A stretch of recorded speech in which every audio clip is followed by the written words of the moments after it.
üzerinde gördüğünüz kruvaze tulumun yapımını paylaşacağım. Daha önceden bir kruvaze tulum deneme teşebbüsünde bulunmuştum ve oldukça komik bir sonuç almıştım. En sonki kumaş alışverişimde bu kumaşı göstermiştim ve tulum yapmak istediğimi de söylemiştim.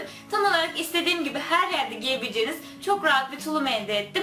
Onun için gayet mutluyum. Umarım siz de beğenirsiniz. Eğer videom hoşunuza giderse beğen butonuna basmayı ve videoların devamını görmek isterseniz kanalıma abone olmayı unutmayın. Kendinize çok iyi bakın. Tulumum için lacivert viskon kumaş kullanıyorum. Bu çok yumuşacık ve gerçekten çok efil bir kumaş. Kumaş alışverişi videomda göstermiştim zaten. Sağ üst köşeden izleyebilirsiniz. Öncelikle kumaşımı ikiye katlıyorum ve üzerine de bir tişörtümü yerleştiriyorum. Bunu kalıp olarak kullanacağım. Kruvaze bir tulum yapacağım için kumaşımın bu kat olmayan kenarına tişörtümü açık bir şekilde seriyorum. Birazcık farklı çünkü diğerlerinden. Buralara dikkat edin. Daha sonra yakasını bir omzundan diğer ucuna kadar çapraz bir şekilde katlıyorum. Ve kol kısmını da içeriye kıvırıyorum. Daha sonra dikiş yerlerinden ve katladığım yerden kesiyorum. Bu kruvazeyi çok geniş yapmayacağım için tişörtümün tam kenarından itibaren küt bir şekilde bitiriyorum. Buraya dikkat edin.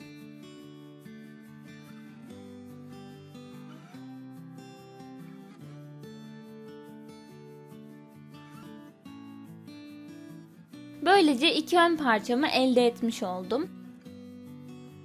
Şimdi arka parçayı keseceğim. Bu sefer kumaşımın diğer kenarındaki kat yerine tişörtümü ikiye katlayıp yerleştiriyorum.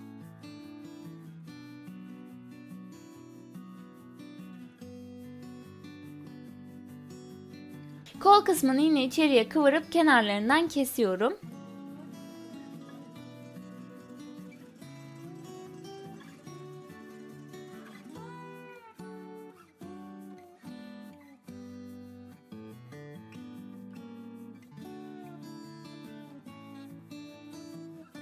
Boyları aynı olabilmesi için ön parçayla ölçerek yaptım. Daha sonra arka parçamın üzerine yüzleri birbirine bakacak şekilde ön parçalarımı yerleştiriyorum.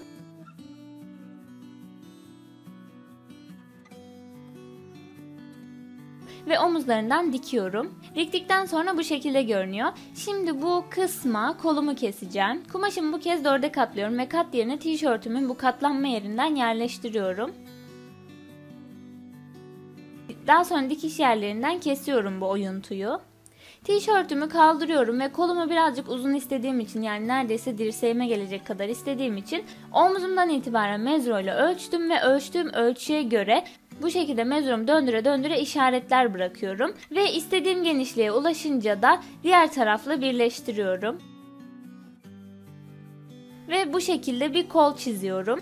Daha sonra pay bırakarak kesiyorum.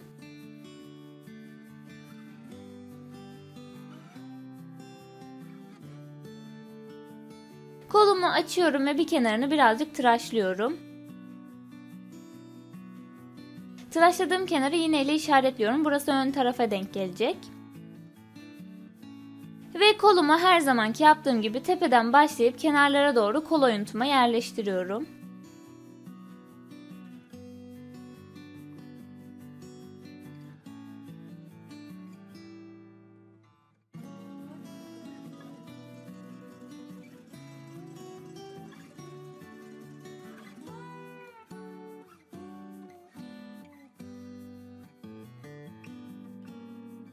Kollarımı diktikten sonra bu şekilde görünüyor. Şimdi omuzlarından tutup ikiye katlıyorum.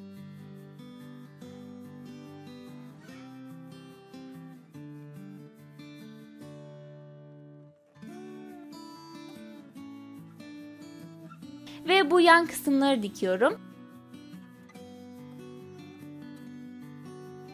Diktikten sonra bu şekilde görünüyor. Ben çok fazla uzun yapmışım. Onun için neredeyse kumaşımın yarısını kestim üst parçada. Siz bu kadar hiç uzun yapmayın. Biraz daha iyi ölçü alın. Ben abartıyorum çünkü bazen.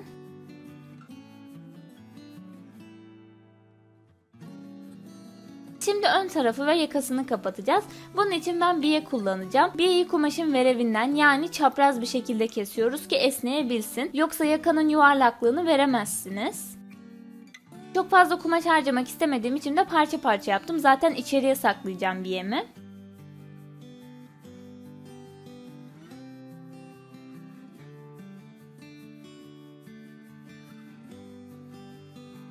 Kestiğim biyeyi bu şekilde katlıyorum ve kenar kısımlara bu şekilde geçireceğim. Bütün bir kenara dolanacağım. Diğer taraftan çıkacağım. Biyemi diktikten sonra bu şekilde görünüyor. Şimdi bu şekilde eğer bırakırsanız dışarıya doğru çıkmış bir biye elde edersiniz. Ama ben bunu tamamen içeriye kıvıracağım. Diktiğim yeri direkt içeriye doğru döndürüyorum ve biyemi bu şekilde bir kenarından tekrardan dikiyorum.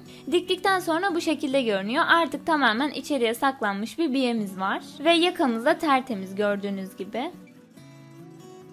Şimdi kalan kumaşımı 4'e katlıyorum ve tulumumun pantolon kısmını keseceğim. İlk yaptığım şey üst tarafın bel kısmını ölçüp pantolonun belini ona eşitleyerek kesmek olacak. Ama şurada dikkat edin, kruvaze olduğu için ön parçalar birbirinin üstüne kapanacak. Yani sadece arka parçanın 2 katı uzunluğunda bir bel keseceksiniz. Pantolonundan biraz daha uzun olacak şekilde kumaşımı dümdüz kesiyorum paçasından. Ve kendi pantolonumdan oldukça geniş olacak şekilde bacak kısmını kesiyorum. Ve A kısmından devam ediyorum. Bel kısmını üst parçamın ölçüsüne göre kesiyorum. Eksik veya fazla olursa düzeltmem gerekiyor. Parçalarımı kestikten sonra bu şekilde ayırıyorum. Ve ön taraf için kesim yapıyorum. Bunu zaten hep yaptığım şey. Bel kısmı popoda yukarıya doğru çıkıyor. Ön tarafta tamamen düz. Onun için orayı kesiyorum. Ve A kısmına kadar da bacaktan birazcık içeriden alıyorum. Daha sonra bunları yüzleri birbirine bakacak şekilde parmağımla gösterdiğim yerlerden dikiyorum. Diktikten sonra bu şekilde görünüyor. Ortasından tutup katlıyorum ve bacak arasını tamamen dikiyorum. Bacak arasında diktikten sonra bu şekilde görünüyor. Şimdi sıra geldi üst parçayla birleştirmeye.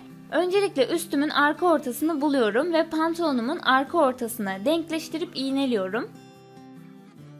Ve pantolonumun beline üstümün eteklerini bu şekilde dolaya dolaya iğneliyorum.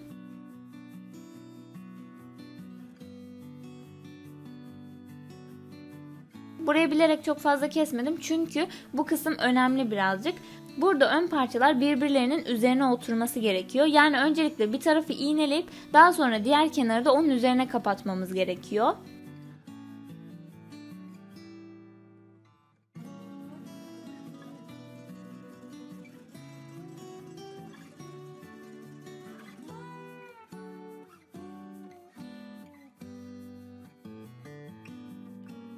Bütün bir kenarı iğneledikten sonra burayı çepeçevre dikiyorum. Gördüğünüz gibi şu anda tulum görüntüsünü oluşturmuş olacağız bu dikiş attıktan sonra. Ve diktikten sonra bu şekilde görünüyor. Eğer pantolonun belini üste uygun yapmazsanız burayı tam güzel bir şekilde birleştiremezsiniz. Mesela ben birazcık geniş yapmışım. Onun için kenarlardan diktim. Pantolonun kenar kısımlarındaki dikişi görüyorsunuz. Aslında tüm kesmiştim. Siz de hesabınızı yanlış yaparsanız eğer bu şekilde düzeltebilirsiniz. Durumu kurtarırsınız. Şimdi beline bir lastik yapacağım. Çünkü bol yaptık üzerimizden fermuar veya düğme olmadan çıkarabilmek için. Ama bu şekilde belimize oturmaz ve çok komik bir görüntü olur. Ben de bu şekilde bir kenarı silikonlu lastik vardı. Aslında mayo yaparken kullanmayı düşünüyordum ama tuluma da çok uygun olduğunu düşündüm. Belime uygun bir şekilde lastiği kestim ve kenarlarından birleştirdim. Daha sonra dört kenarından iğneliyorum eşit aralıklarla. Ve bunu direkt tulumumun beline geçireceğim. Neden bu lastiği kullandım? Bu lastik çok yumuşak bir lastik. Tenimi rahatsız etmiyor ve dokusu da güzel. Kumaş gibi bir dokusu var. Hem de silikonlu olduğu için kaydırmıyor. Yani tulumun belimden düşmüyor. Ve bunun sayesinde de lastiği tam böyle belime göre yaptım. Normalde diğer lastikler kaymasın diye belimden bir tık küçük yapıyordum ve o da birazcık rahatsız ediyordu. Bu arada lastiği iğnelerken dikkat ettiğim bir şey var ki o da lastiğin yoğunluğunu arkaya doğru vermek oldu. Ön tarafta çok fazla lastik görüntüsünü istemiyordum çünkü.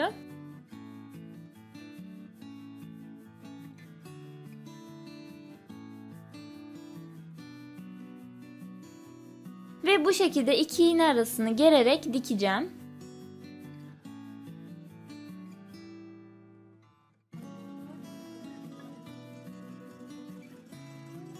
Diktikten sonra bu şekilde görünüyor. Şimdi tulumumun paçasını kıvıracağım ama burada ufak bir oyun yapacağım.